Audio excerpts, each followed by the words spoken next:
Respected parents and dear students, good morning to all of you. Hello students, how are you? I hope you will be fine at home and doing your work properly. Students, do your work daily and don't leave it pending beta. Student, we will today read our third chapter from Women's book, Iswaran the Storyteller. Storyteller means कहानी कहने वाला. Written by R.K. Lakshman. Are के लक्ष्मण बहुत ही अच्छे Illustrator हैं. ये बहुत ही famous and renowned person है जो इंडिया में ही नहीं फॉरेन में भी फेमस है अपनी स्टोरीज के लिए स्टूडेंट्स. और इन्होंने मालगुडी डेज भी लिखी है जिसमें बहुत सारी स्टोरीज है, आपने देखी भी होगी. तो जो ये स्टोरी है इसमें महिंद्रा है, वो महिंद्रा गणेश को कहानी सुनाते हैं. और क्या महिंद्रा क्या है, एक बैचलर हैं और एक फर्म के लिए काम करते हैं. एक फर्म में सुपरवाइजर है.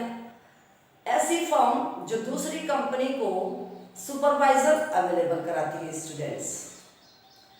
तो जो ये ईश्वर महिंद्रा है ये कहते हैं कि मेरा एक एसेट है. एसेट क्या होता है, बहुत ही कीमती चीज, धरोहर. तो वो क्या है, ईश्वरन. ईश्वरन कौन है, ईश्वरन महिंद्रा के साथ रहता है. जहाँ कहीं भी महिंद्रा का ट्रांसफर होता है, जहाँ कहीं भी महिंद्रा को फर्म के द्वारा कंपनी के द्वारा भेजा जाता है, ईश्वरन भी बिना किसी कंप्लेंट के महिंद्रा के साथ चला जाता है. महिंद्रा ये कहीं भी ऐसी जगह रह लेते हैं जहाँ कोई घर ना हो, वीरान हो. क्योंकि महिंद्रा एक बैचलर है तो उसको अपने बच्चों का कोई बोझ नहीं रहता, फैमिली का कोई बोझ नहीं रहता है, इसलिए कहीं भी रह लेता है. और जो ईश्वरन है वो बहुत ही अच्छी तरीके से इसकी देखभाल करता है, इनके कपड़े धोता है, घर की साफ सफाई करता है, खाना बनाता है. बहुत अच्छा कुक है ये. और एक बहुत अच्छा नैरेटिव भी है स्टूडेंट्स ईश्वरन. ईश्वरन डेली महिंद्रा को बहुत अच्छी अच्छी कहानियाँ सुनाता है. अब जब कभी जहाँ कहीं भी शॉप नहीं होती वहाँ पे ईश्वरन पता नहीं कहाँ से जा करके वो खाने की सब चीज़ें, वेजिटेबल्स कुछ भी अरेंज कर लेता है महिंद्रा के लिए और उसको बहुत टेस्टी करके बना करके देता है. जब महिंद्रा सुबह ड्यूटी चला जाता है तब ईश्वरन क्या करता है, उसके घर की साफ सफाई करता है, उसके कपड़े धोता है और बाद में अपनी आराम की कुर्सी पर बैठ करके नोवेल पढ़ता है. तमिल का नोवेल है और उस नोवेल में 100 पेजेस हैं. ऐसा नोवेल पढ़ता है स्टूडेंट्स. तो जो इसकी कहानियाँ हैं ईश्वरन की, उसमें तमिल राइटर की भी झलक देखने को मिलती है कि तमिल के राइटर जो लिखते हैं वो भी जैसे थ्रिलर होते वैसे नोवेल्स की जो स्टोरीज हैं वो भी मिक्सअप मिलता है इसका. स्टूडेंट्स, एक दिन ईश्वरन एक कहानी सुनाते हैं महिंद्रा को. कहानी क्या होती है, सिंपल सी बात को भी ईश्वरन क्या करते हैं, बड़ी ही ऐसे तरीके से कहते हैं. सुनाने का तरीका ऐसा होता है ईश्वरन का कि महिंद्रा को अपने रूम में टीवी की जरूरत नहीं होती है. मीन्स महिंद्रा के रूम में वैसे भी टीवी नहीं है, बट ईश्वरन उसका इतना एंटरटेनमेंट करता है कि इतना अम्यूजमेंट करता है कि उसको जरूरत ही नहीं है टीवी की. वो किसी भी, अब जैसे सिंपल बात है कि वो कहता है ईश्वरन एक दिन कि मैं रोड पर जा रहा था और सामने से एक पेड़ गिरा हुआ पड़ा था. तो उस बात को ऐसे ना कह के वो ईश्वरन कैसे सुनाता है कि सुनसान रोड थी और मैं जा रहा था, कोई नहीं था इधर उधर, बहुत दूर तक कोई नहीं था. एक जायंट रोड पर पड़ा हुआ था अपने हाथ पैर फैलाए हुए. और जब मैं पहले तो मैंने सोचा कि मैं वापस भाग जाऊं, फिर मैंने सोचा कि नहीं नहीं पास जाके देखता हूँ ये जायंट क्या है. उसके बड़े बड़े बाल थे और पास जाके देखा तो अरे वो तो एक पेड़ पड़ा था. तो सिंपल ही नहीं कह सकता था उस बात को.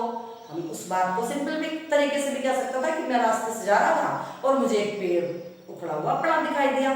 बट इस बात, किसी भी बात को वो ऐसे बड़ा चढ़ा करके कहता है कि सुनने वाले को रियल लगे, रियल स्टोरी लगे.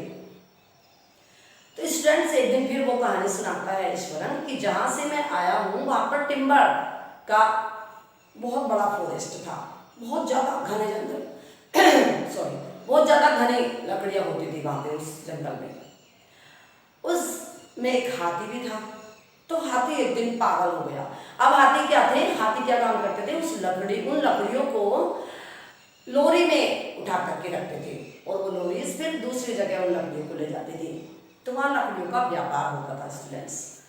अब एक हाथी पागल हो गया तो वो उस फॉरेस्ट से भाग गया। भाग करके टाउन में पहुंचा। टाउन में की दीवार गिरा दी, दुकानें सब तहस नहस कर दी और फिर लास्ट में स्कूल में पहुंचा। अब इस पर कहता है कि मैं उस समय जूनियर स्टूडेंट था और मैं ये सारी स्टोरी देख रहा था। जब हाथी उस स्कूल में घुसा तो उसने उन्हें देख करके जो बच्चे ग्राउंड में खेल रहे थे वो सभी लॉक्ड हो गए, कमरों में बंद हो गए और सारे जितने टीचर्स थे वो स्कूल के छत पर चढ़ गए। आसपास का जो एरिया था वहाँ के लोग भी सब अपने छत पर चढ़ करके ये सब देख रहे थे। अब हाथी घुर्रा रहा था तेज तेज, उसके मुंह में एक ब्रांच थी, वो बहुत तेज पैर पटक रहा था। एंड मैंने देखा कि एक टीचर के हाथ में एक स्टिक थी। अब ये ईश्वरन कहते हैं कि मैंने क्या किया कि ऐसा सुना रहे कि जैसे मैं भी वहीं था, कि मैंने देखा कि एक टीचर के हाथ में एक स्टिक है। मैंने तुरंत से एक स्टिक ली और तेजी से भागता हुआ हाथी के सामने जाकर के खड़ा हो गया। अब हाथी के सामने जैसे ही गया तो हाथी मुझे देख करके और गुर्राया।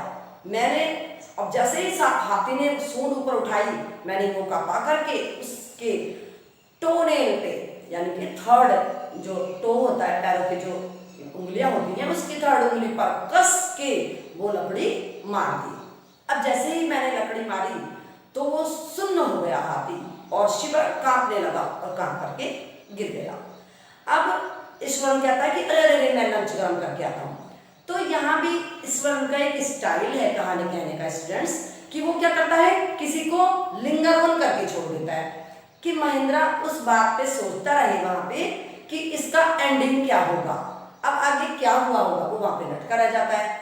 और फिर आता है तो फिर उसको याद दिलाना पड़ता है, महेंद्र उसे याद दिलाता है कि अरे तुम कहानी सुना रहे थे कि हाथी ने कि तुमने मारा, फिर क्या हुआ, अरे अच्छा वो हाथी, तो फिर हाथी को क्या होना था, वो तो फिर एक वेटरनरी डॉक्टर को बुलाया गया और उसको बुला करके उसने ठीक कर दिया उसको, और फिर उसके महावत उसको जंगल में ले गए। इस प्रकार से स्टूडेंट्स जो ईश्वरन है वो कभी भी किसी भी स्टोरी में इतनी ज़्यादा लचीलापन लाता है कि सुनने वाले को लगे कि रियल था। अब क्या कहता है कि आज मैं आपके लिए, महेंद्रा के लिए अच्छा सा खाना बनाऊंगा, बहुत अच्छा टेस्टी खाना बनाऊंगा मैं आपके लिए, क्योंकि अब पूर्णिमा आने वाली है और उन दिनों में क्या होता है, ये बहुत ही शुभ दिन चल रहे हैं और इन दिनों में क्या होता है कि हमारे जो पूर्वज हैं वो आते हैं और खाना खाते हैं, शुभ आत्माएं आती हैं, तो मैं बहुत अच्छा खाना बनाऊंगा, खीर बनाऊंगा। तो महेंद्रा बोला ठीक है।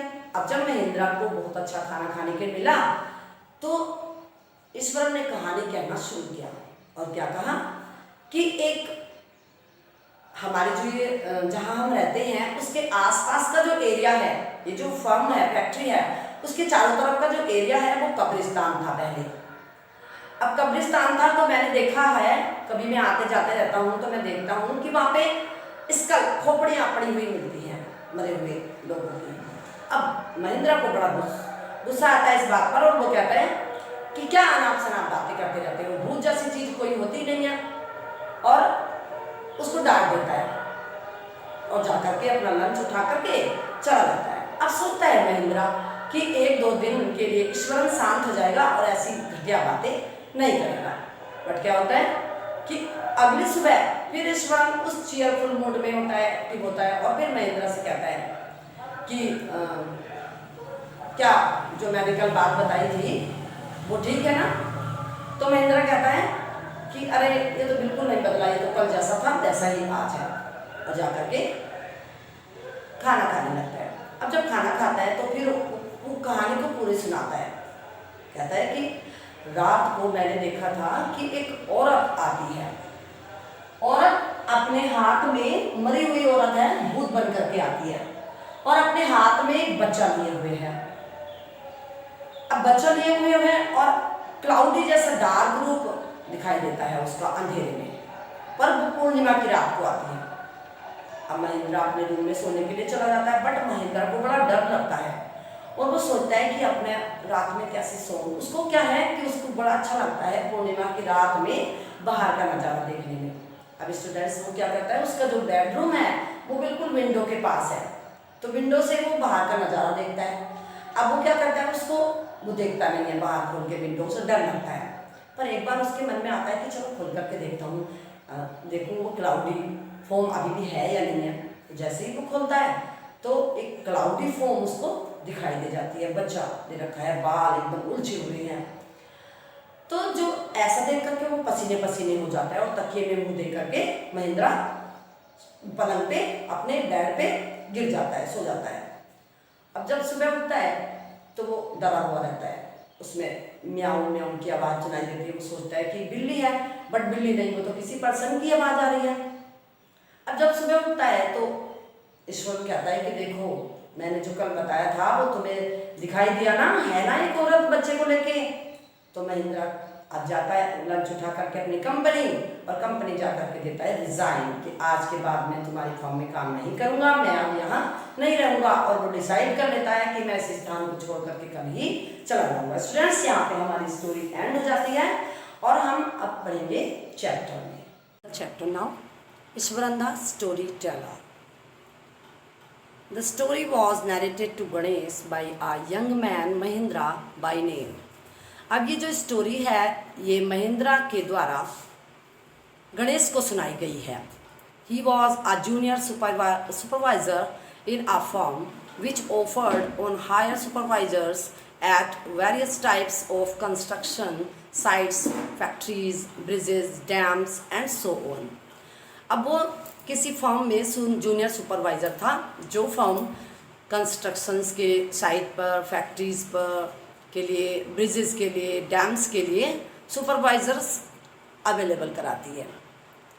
महिंद्राज जो was to keep an eye on the activities at the work site. Mahindra का काम क्या था? कीप एन आई मीन्स देखभाल करना, नज़र रखना। महिंद्रा का काम था जो एक्टिविटीज़ वर्क साइट पर हो रही हैं, जो भी काम हो रहा है उस पर नज़र रखना, उसकी देखभाल करना। He had to keep moving from one place to every now and then as ordered by his head office. अब जैसे ही उसके हेड ऑफिस का ऑर्डर मिलता था तो वो किसी भी प्लेस पर जाने के लिए तैयार हो जाता था, किसी प्लेस पर भी उसको भेजा जा सकता था। From a coal mining area to a railway bridge construction site, चाहे तो वो कोल माइनिंग एरिया से लेके रेलवे ब्रिज कंस्ट्रक्शन साइट हो, या from there after a few months to a chemical plant, फिर थोड़े दिनों बाद कुछ मंथ लेटर एक केमिकल प्लांट पर, which was coming up somewhere, चाहे वो कहीं भी लगाया जा रहा हो। He was a bachelor. अब महिंद्रा क्या था? एक बैचलर था, bachelor unmarried. His needs were simple, उसकी जो ज़रूरतें थीं वो बिल्कुल सिंपल थी। And he was able to adjust himself to all kinds of food conditions, और वो अपने आप को किसी भी फूड कंडीशंस में, चाहे वहाँ सोप्स हो ना हो, डेजर्टेड एरिया हो, अपने आप को एडजस्ट कर लेता था। Whether it was ill equipped circuit house, चाहे तो बुरा एक सर्किट हाउस हो, और a makeshift canvas tent in the middle of a stone quarry. Stone quarry दालान जो होती है, जहाँ पे पत्थरों की खुदाई होती है, वहाँ पे एक टेंट लगाया गया हो, उसमें भी वो अपना टाइम पास कर देता था। But one asset he had was his cook Eswaran, परंतु उसका एक एसेट था। एसेट मीन्स कीमती धरोहर। कीमती धरोहर क्या थी? उसका एक कुक था जिसका नाम ईश्वरन था। The cook was quite attached to Mahindra. अब जो कुक था वो महिंद्रा से बहुत लगाव रखता था। And followed him uncomplainingly whenever he was posted, जहाँ कहीं भी, वेयरएवर, जहाँ कहीं भी उसकी पोस्टिंग होती थी वो बिना अनकम्प्लेनिंगली, बिना किसी शिकायत के उसके साथ चला जाता था। ही कुक्ड फॉर महिंद्रा, वो महिंद्रा के लिए खाना बनाता था। वॉश्ड हिज क्लोथ्स, उसके कपड़े धोता था। कौन? Eswaran. And chatted away with his master at night, और रात में अपने मालिक से बातें भी किया करता था, गॉसिप किया करता था। He could weave out endless stories, weave out बुनता था यानी कि सुनाता था, वो ऐसी स्टोरीज सुनाता था जो जिनका एंड ही नहीं हो, एंड एनेक्डोट्स और चुटकुले सुनाया करता था। स्टोरी अम्यूजिंग और interesting story about a real incident और पर्सन, रियल इंसिडेंट या पर्सन के बारे में स्टोरी सुनाया करता था जो बहुत ही इंटरेस्टिंग होती थी। ऑन वेरियस सब्जेक्ट्स, अलग अलग सब्जेक्ट्स पर। Iswaran also had an amazing capacity to produce vegetables and cooking ingredients. अब ईश्वरन में एक बड़ी अमेजिंग मीन्स आश्चर्यजनक कैपेसिटी मीन्स क्षमता थी। क्या थी कि to produce vegetables and cooking ingredients, खाने की चीज़ें और वेजिटेबल्स कहीं भी वो पैदा कर देता था। सीमिंगली आउट ऑफ नोवेयर, जब दूर दूर तक कहीं नहीं दिखाई देती थी कोई शॉप या कोई मार्केट, तब वो खाने की चीज़ें और वेजिटेबल्स अवेलेबल कर देता था। किसके लिए? महिंद्रा के लिए। In the middle of a desolate landscape with no shops visible for miles around, जहाँ मीलों तक कोई शॉप नहीं दिखाई देती थी, कोई मार्केट नहीं दिखाई देता था, और डेसोलेट मीन्स डेजर्टेड एरिया होता था, क्या कि अनइनहैबिटेड एम्प्टी, यानी कि जहाँ पर कोई नहीं रहता ऐसा प्लेस हो चाहे, वो वहाँ पर भी कहीं ना कहीं किसी ना किसी तरीके से वेजिटेबल्स अवेलेबल कर देता था। He would miraculously conjure up the most delicious dishes made with fresh vegetables within an hour of arriving at the zinc sheet shelter at the new work place. अब he would miraculously, जादुई तरीके से, conjure up together, to create, conjure means to create, उत्पन्न करना, बड़े ही जादुई तरीके से उत्पन्न कर देता था। द मोस्ट डिलीशियस डिशेज, बहुत ही टेस्टी डिशेज बनाता था। मेड विथ फ्रेश वेजिटेबल्स, बिल्कुल ताज़ा सब्जियों से। With in an hour of arriving at the zinc sheet, अब जिंक शीट जो उन्होंने टेंट बनाया था, जो शेल्टर रहने के लिए बनाया था, नया प्लेस था वो जहाँ पर वो रहने के लिए आए थे, वहीं पर उसमें ही वो खाने के इंतजाम कर देता था महिंद्रा के लिए। Mahindra would be up early in the morning and leave for work after breakfast. अब महिंद्रा क्या करता था? जल्दी उठ जाता था सुबह और काम के लिए घर से निकल जाता था ब्रेकफास्ट करने के बाद। Carrying some prepared food with him, और अपने साथ, कैरी मीन्स ले जाना, अपने साथ कुछ तैयार खाना, जैसे आप स्कूल जाते लंच ले जाते तो लंच ले जाता था। Meanwhile Iswaran would tidy up the shed, shed means जो वैसे तो छप्पर होता है बट यहाँ पे छप्पर नहीं, रूम है, रूम साफ, टाइडी अप मीन्स क्लीन करना, साफ कर देता था। उस समय जब महिंद्रा चला जाता था अपने काम पर तो ईश्वरन उसके घर में रूम साफ करता, वॉश द क्लोथ्स, कपड़े धोता था, and have a leisurely bath, और बड़े ही आराम से, लेजरली बड़े ही आराम से नहाता था। और आराम से कैसे नहाता था? Pouring several buckets of water over his head, क्या करता था? पोरिंग मीन्स उड़ेलना, सेवरल बकेट्स, बकेट्स मीन्स बाल्टी, कई बाल्टी पानी अपने ऊपर उड़ेलता रहता था। Muttering a prayer all the while, speaking in a low voice, धीरे धीरे आवाज में, मटरिंग मीन्स धीरे आवाज में बोलना, एक प्रेयर गुनगुनाता रहता था हर समय Eswaran. It would be lunch time by then, अब लंच टाइम हो जाता था। After eating he would read for a while before dozing off, अब क्या करता था? आफ्टर ईटिंग, खाने के बाद, he would read for a while, थोड़ी देर तक तो वो किताबें पढ़ता था।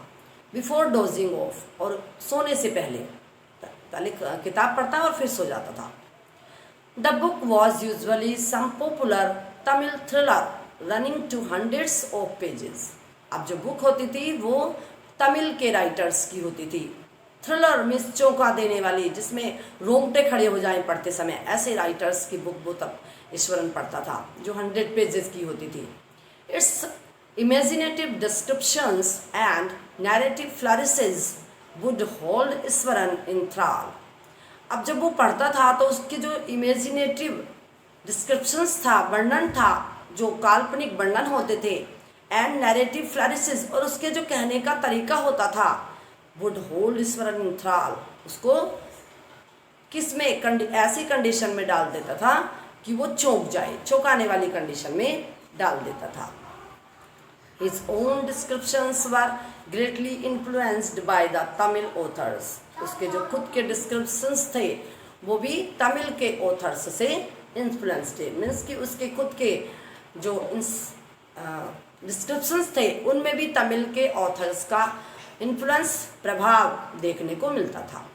When he was narrating even the smallest of incidents, जब कभी वो छोटी से छोटी कहानी भी कह रहा होता था तो he would try to work in suspense and surprise ending into the account। तो वो स्टोरी में क्या करता था, सस्पेंस डाल देता था, हॉरर एंड सरप्राइज और अचंबा क्रिएट कर देता था कि सरप्राइज लगे सुनने वालों को और सस्पेंस लगे कि पता नहीं आगे क्या होने वाला है, अब आगे क्या होने वाला है, ये सुनने का मन करे। फॉर एग्जाम्पल, जैसे कि हम उदाहरण देखेंगे, instead of saying that he had come across N uprooted tree on the highway. अब उसको एक एग्जाम्पल लेते हैं कि उसको क्या कहना चाहिए था। ऐसा कहने की बजाय कि उसने वो रोड पर जा रहा था और उसने अपरूटेड मीन्स उखड़ा हुआ, एक पेड़ जड़ से उखड़ा हुआ हाईवे पर देखा। ही वुड से, अब वो इतनी सी बात को कैसे कहेगा ये देखिए। He had come across an uprooted tree on the highway. He would say with eyebrows suitably arched, यानी अपनी आईब्रोज को धनुष कमान की तरह से ऊपर उठा करके, and hands held out in a dramatic gesture, और अपने हाथों को बड़े ही ऐसे ड्रामेटिक जैसे कि ड्रामा कर रहा हो ऐसे मूड में बना करके बोलना शुरू करता था। The road was deserted. अब क्या कहता है उतनी सी बात को कि मैं रोड पर जा रहा था और मैंने एक पेड़ को देखा, उस बात को वो कैसे कहता है, द रोड वॉज डेजर्टेड, कि रोड बिल्कुल एम्प्टी थी, खाली थी, सुनसान थी। अब आपको स्टूडेंट्स जब कोई ये कहे कि रोड बहुत सुनसान थी तो आपको भी थोड़ा सा एक डर सा लगना शुरू हो जाएगा कि पता नहीं क्या हुआ था, रोड सुनसान थी। तो रोड सुनसान थी and it was all alone, कोई नहीं था रोड पर, मैं सिर्फ अकेला था उस रोड पर। सडनली आई स्पॉटेड, अचानक मैंने देखा, स्पॉटेड मीन्स सॉ, अचानक मैंने देखा, something that looked like an enormous busy beast. क्या था, ऐसा लगा कि जैसे कि इनॉर्मस मीन्स विशालकाय, very big huge, busy beast, busy means बालों वाला, बीस्ट जानवर या जायंट भी कह सकते हो, lying sprawled across the road, road पर फैला हुआ पड़ा है। वो ऐसे जैसे कि कोई नाटक कर रहे हों वैसे किसी भी स्टोरी को सुनाना शुरू करता था, किसी भी स्टूडेंट को इस इंसिडेंट को ऐसे क्रिएट करता था जैसे कि वो रियल हो। I was half inclined to turn and go back. पहले तो मैंने सोचा, मेरे मन में विचार आया कि मैं वापस चला जाऊं, आगे ना जाऊं, but as I came closer I saw that it was a fallen tree. पर जैसे ही मैं पास आया तो मैंने आकर के देखा क्या था, वो तो एक पेड़ गिरा पड़ा था। With its dry branches spread out, और उसकी जो सूखी सूखी ब्रांचेस थी वो फैली हुई पड़ी थी। Mahendra would stretch himself back in his canvas chair and listen to Iswaran's tales uncritically। Uncritical students होता है कि जब हम किसी के बात में दखल ना दें, अरे नहीं ऐसा थोड़ी हुआ होगा, ऐसे हुआ होगा, तुम झूठ बोल रहे हो, ये बात सच थोड़ी है, ऐसे नहीं, ऐसे हो, ऐसे कुछ भी नहीं बोलता था वो। बस उसकी बात कहानियों को, उसकी बातों को, नॉन स्टॉप बातों को सुने जाता था बिना किसी इंटरप्शन के। और क्या कहता है कि Mahendra would stretch himself, Mahendra अपने आप को स्ट्रेच में फैलाना।